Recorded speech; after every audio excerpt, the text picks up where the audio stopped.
me souvenir parce que il y a souvent des erreurs sur la prononciation de mon nom. Je suis ce qu'on appelle professeur émérite des universités à Paris, à la Sorbonne. J'enseigne, alors comme je suis vieux, j'ai enseigné beaucoup de choses différentes, mais j'enseigne l'anthropologie de la communication et la sémiotique des discours. Discours politiques, discours publicitaires, discours amoureux, discours médicaux, toutes sortes de discours qui me tombent sous la main. Par le passé, j'ai été doyen de la Cato de Paris, et donc j'étais dans les sciences de l'éducation.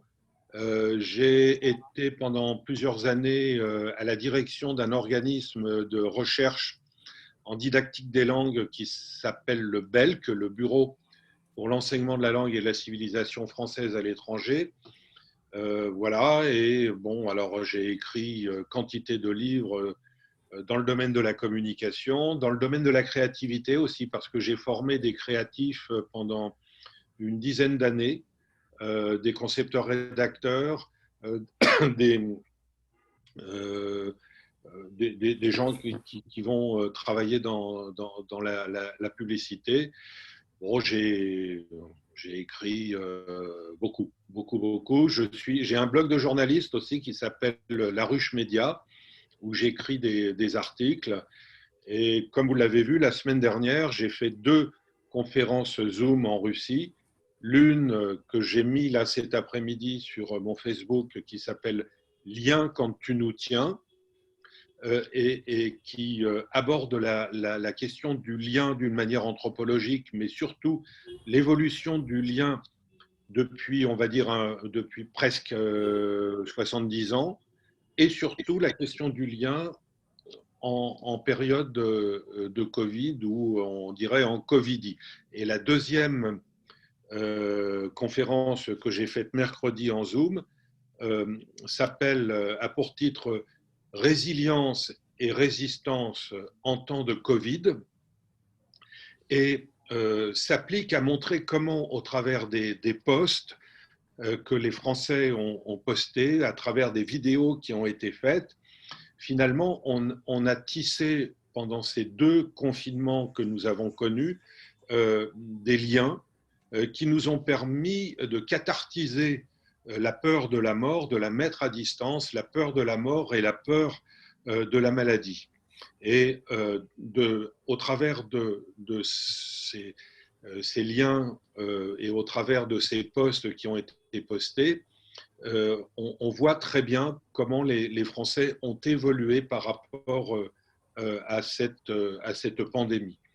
J'ajoute que dans mon rêve les plus fous, ce serait de pouvoir finalement créer une espèce de banque de données de cette année de pandémie pour témoigner dans les années, dans les décennies à venir, avec des posts, des vidéos souvent qui ont été créées individuellement, voir comment socio-sémiotiquement nous avons vécu cette pandémie. Voilà. Ok, merci. C'est à vous, Adrien et Monsieur Philippe.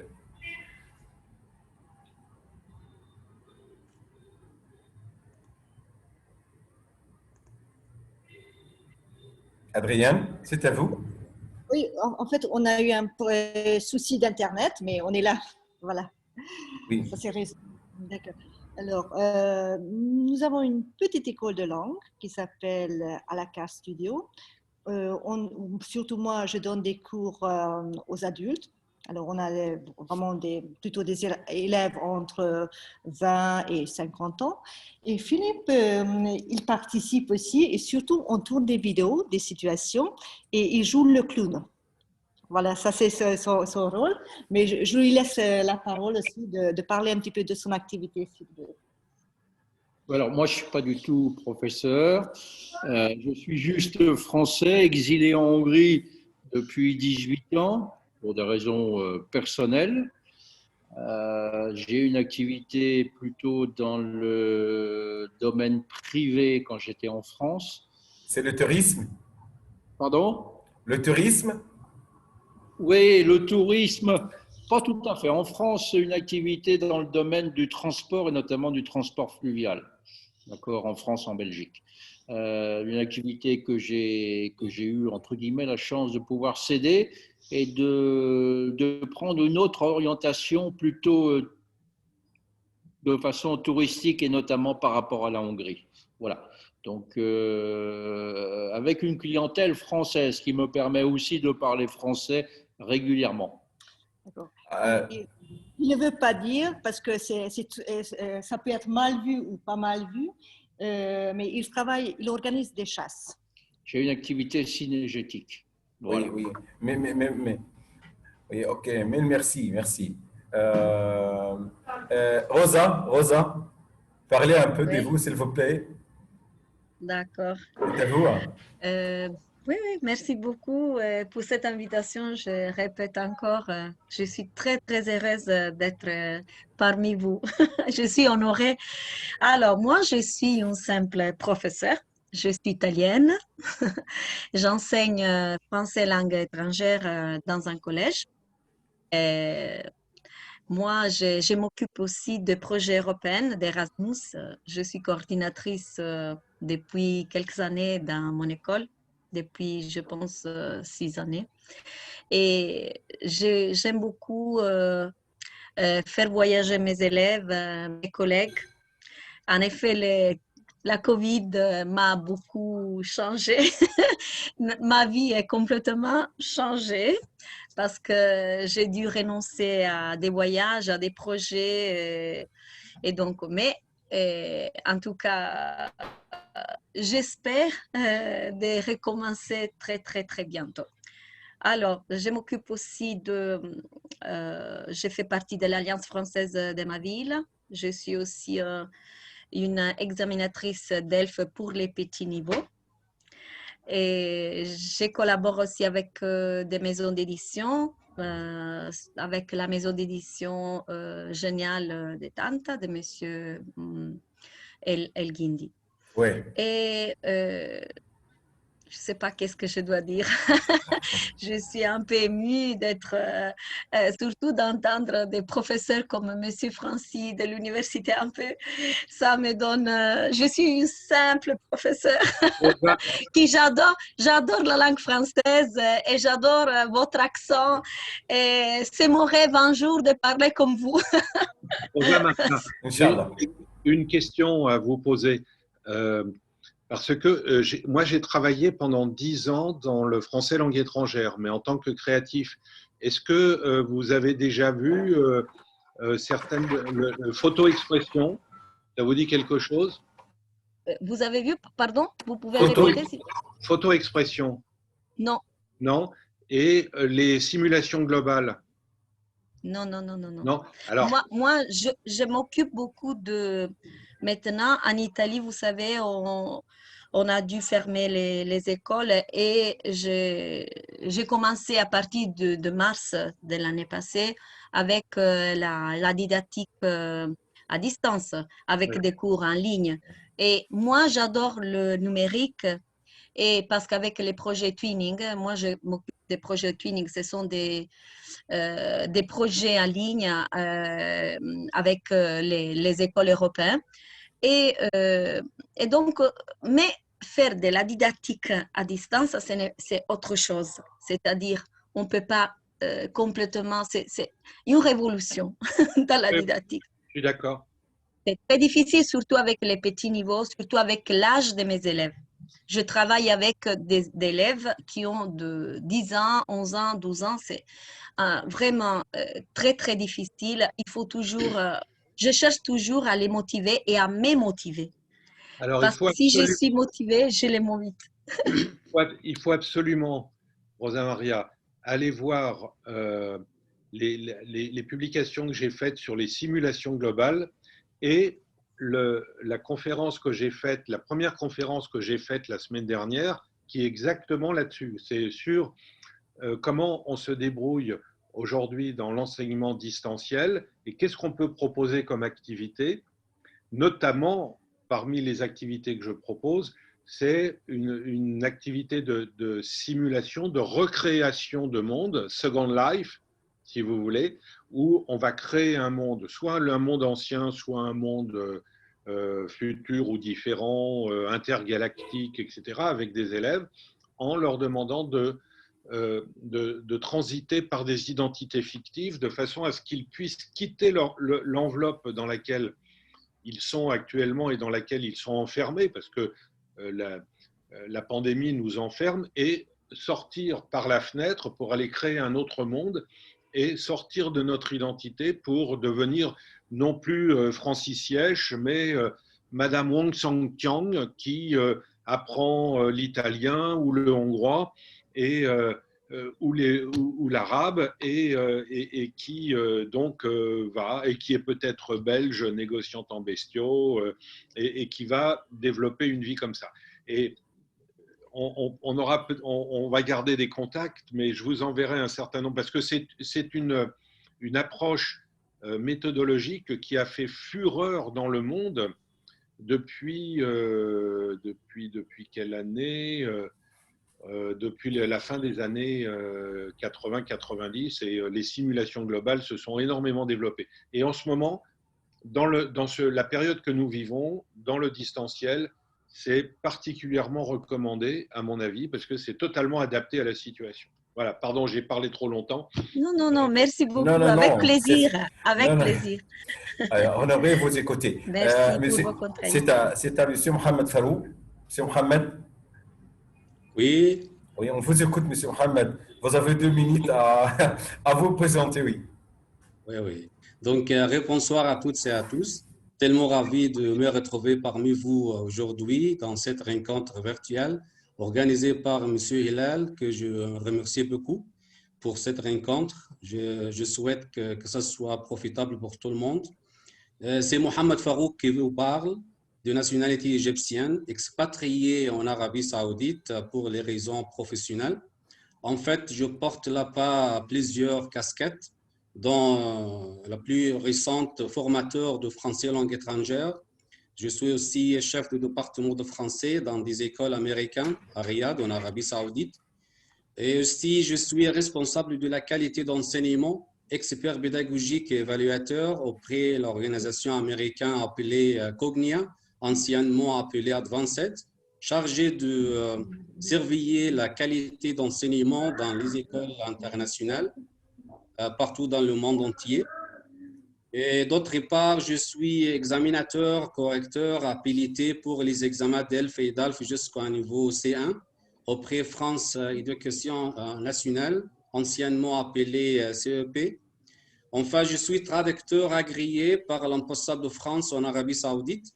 Initialement, je suis titulaire de Master 2 en didactique de langue étrangère, Université Rouen, France, puis deuxième master en gestion du système éducatif, Université Senghor, Université francophone. Donc, c'est un peu en bref tout pour moi et je suis ravi encore une fois d'être parmi vous aujourd'hui et je souhaite que ça soit profitable et bénéfique pour tout le monde francophone. Merci. Merci bien, M. Mohamed. Je vous en prie. C'est à M. Mohamed El-Mansi. M. Mohamed El-Mansi. Oui. C'est à vous de dire quelque chose. Mais avant de commencer, présentez-vous, s'il vous plaît. Bonsoir tout le monde. Moi, c'est Mohamed El-Mansi. Je suis enseignant de français. J'ai 54 ans. J'ai été professeur à une école secondaire. J'ai été le responsable des activités de l'UNESCO dans mon école. Pour cela, j'ai déjà voyagé à Barcelone dans le cadre d'une sorte de coopération entre mon école et une école à Barcelone là-bas. Je suis passé par l'Italie dans ce voyage. Je suis descendu dans l'aéroport de Malpensa. Et maintenant, je suis à la retraite. Selon mon choix, j'ai pris cette décision pour travailler librement et à l'aise. Vous êtes encore jeune, M. Mohamed. Merci. J'attends de temps en temps ces rencontres qui sont considérées pour moi comme une capsule qui rafraîchit la langue pour moi. Je donne encore des leçons, je travaille avec mes élèves. J'écris de la poésie, j'écris des chansons. Pour la langue, j'aime être en contact avec tous mes amis partout dans le monde. Je remercie Rosa qui me donne toujours l'occasion de participer au projet européen, qui me donne l'occasion d'être en contact toujours avec la langue. Et cette fois-ci, je remercie mon cher collègue, M. Gelel, qui m'a donné cette occasion d'être avec vous. Surtout, je rencontre encore une fois mon cher frère, M. Mohamed Farouk. Et comme ça, j'ai beaucoup de collègues qui seront dans ma liste prochainement. J'espère être en contact avec tout le monde pour pouvoir être en contact avec la langue. Merci. Merci, M. Mohamed. Monsieur Khaled al-Nosiri. Monsieur Khaled al-Nosiri. Monsieur Khaled al-Nosiri. Monsieur Khaled. Monsieur Haytham Farouk. Monsieur Haytham. Monsieur Haytham Farouk. Monsieur Amir Mohamed. Monsieur Amir Mohamed. Monsieur Amir. Monsieur Mohamed Gibril. Monsieur Mohamed Gibril. Oui, Monsieur Mohamed.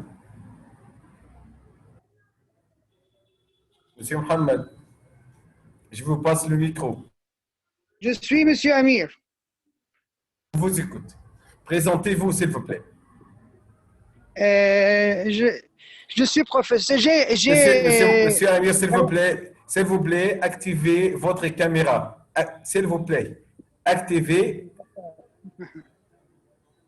D'accord.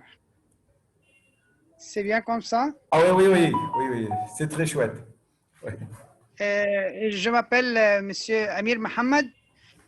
J'habite à Boursaïd. Je suis professeur de français dans une école expérimentale, dans une école officielle maintenant, pour le cycle préparatoire et secondaire. Et j'ai eu le diplôme de DELF et jusqu'à B1 et j'ai pas continué. J'ai obtenu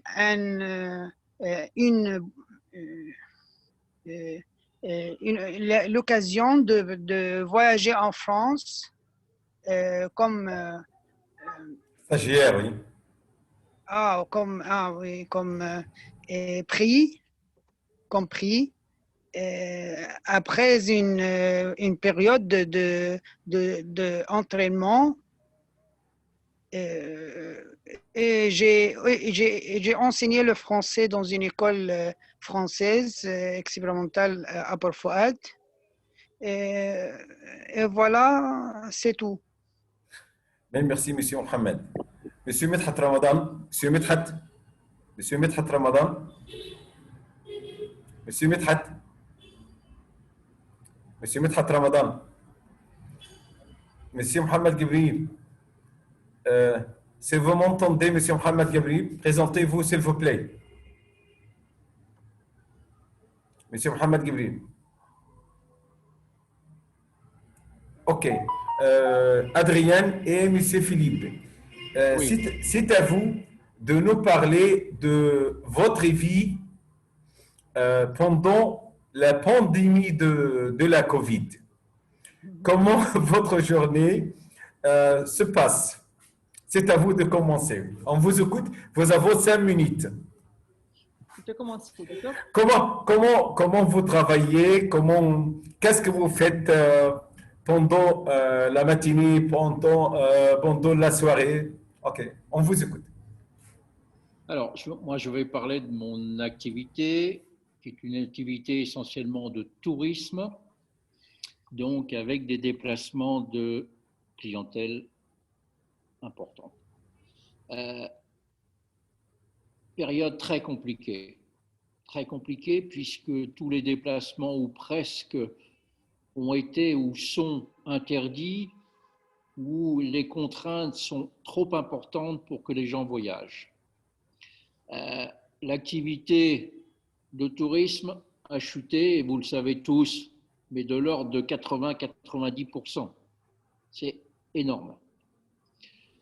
Donc, mon activité aujourd'hui, mes journées se résument à être au téléphone et devant l'ordinateur pour essayer de motiver et surtout de redonner l'envie aux gens. Ce que je sens aujourd'hui, c'est que les gens ont perdu, je suis désolé de dire ça, ont perdu l'envie, pour moi, ce que je vois, d'avancer. Je vais même plus loin, je pense, ma réaction est tout à fait personnelle, nous sommes bien d'accord. Je pense que aujourd'hui, les gens sont totalement démotivés par un discours médiatique qui est absolument négatif. Je reste persuadé, malgré mon âge avancé, je reste persuadé, j'ai envie de bouger, j'ai envie d'avancer quoi qu'il se passe, parce que je crois qu'on ne peut pas rester inactif. Malheureusement, en face de moi, en face de nous aujourd'hui, je sens que les gens sont, excusez-moi de l'expression, mais un petit peu comme des moutons.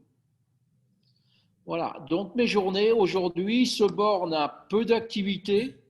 C'est comme ça depuis un an et demi, enfin un an disons, et juste une activité comme nous le faisons ce soir, de discussion, d'essayer de motiver les gens pour les mois et les années à venir.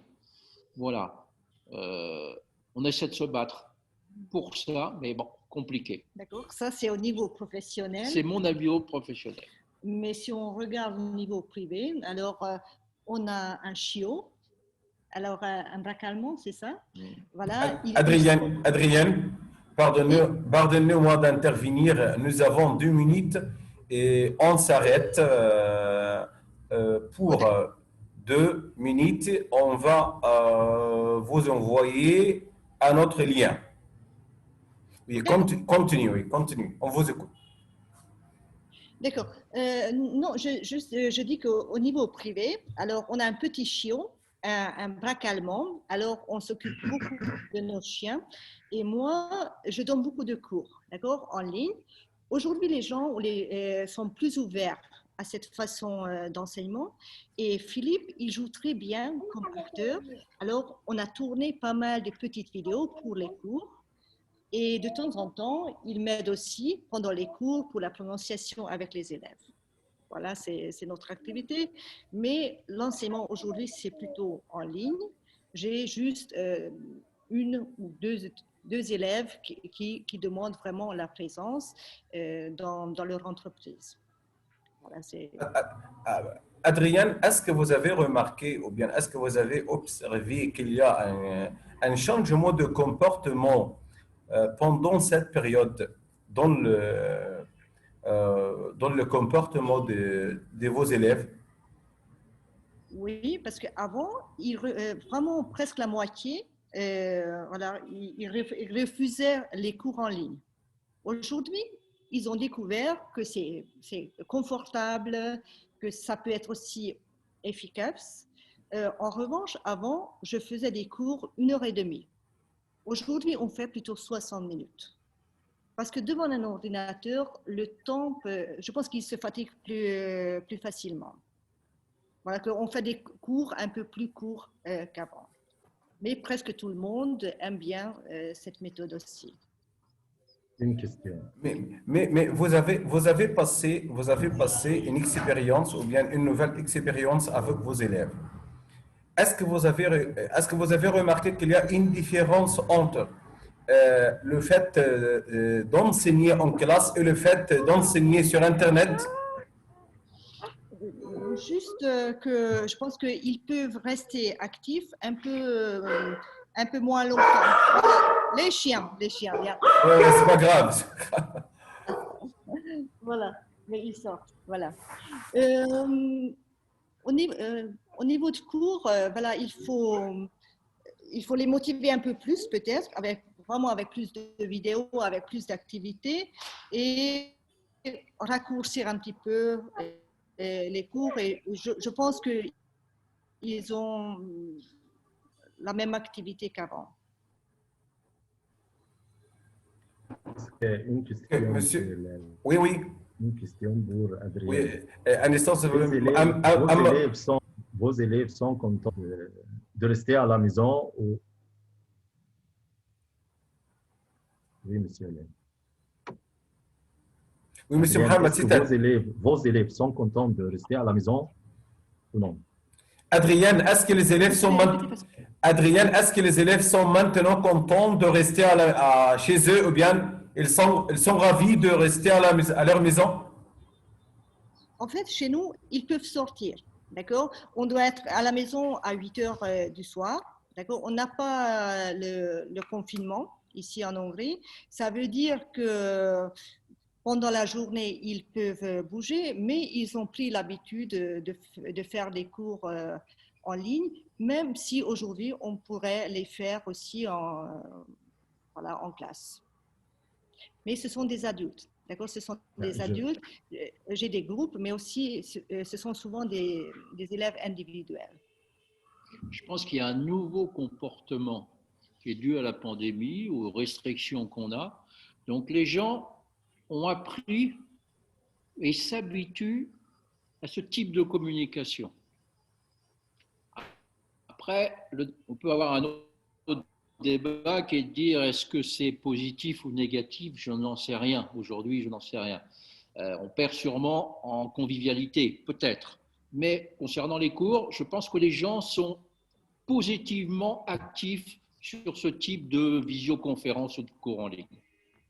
Monsieur Philippe, je crois qu'en France… Oui, c'est monsieur Mohamed.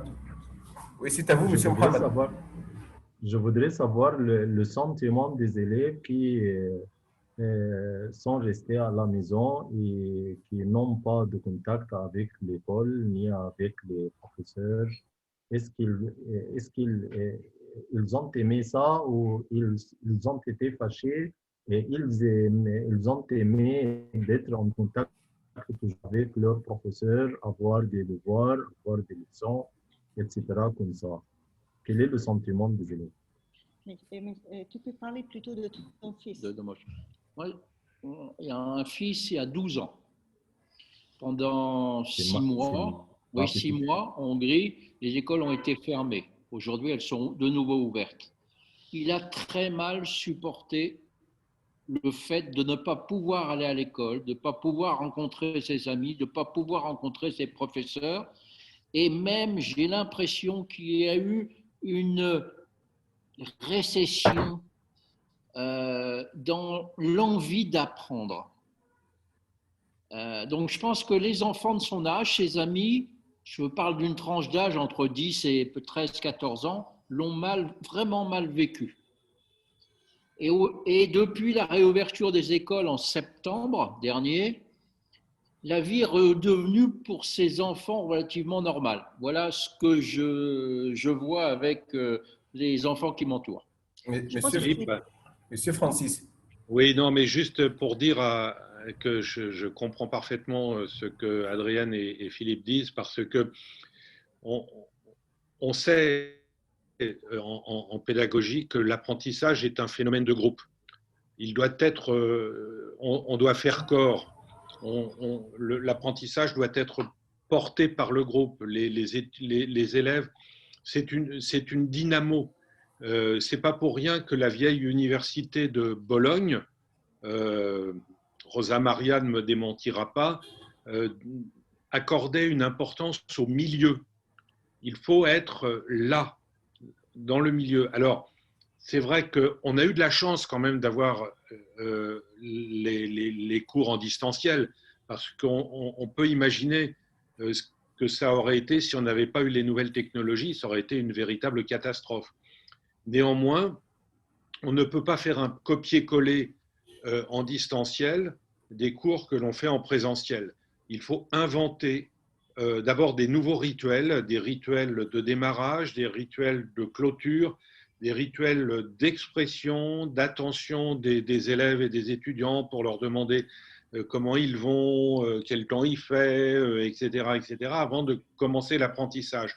Et essayer de faire court, et là je vais faire court, il faut aussi absolument construire un dispositif qui permette, en dehors des cours en ligne, à ces élèves de pouvoir se rencontrer 2 par 2 ou 3 par 3, et puis de temps en temps de revenir à l'école ou à l'université dans le milieu pour faire groupe, pour faire corps, parce que l'école, c'est un corps, c'est une institution. Voilà, c'est tout ce que j'avais à dire. Monsieur Francis, nous avons encore 1 minute, on s'arrête, on va recommencer. Mais c'est à vous de répondre à cette question, s'il vous plaît. Est-ce que vous êtes d'accord pour l'apprentissage à distance ou non? Et pourquoi? OK? Nous avons une pause et c'est à vous de répondre. D'accord. Alors, c'est à vous de commencer. D'accord. Madame,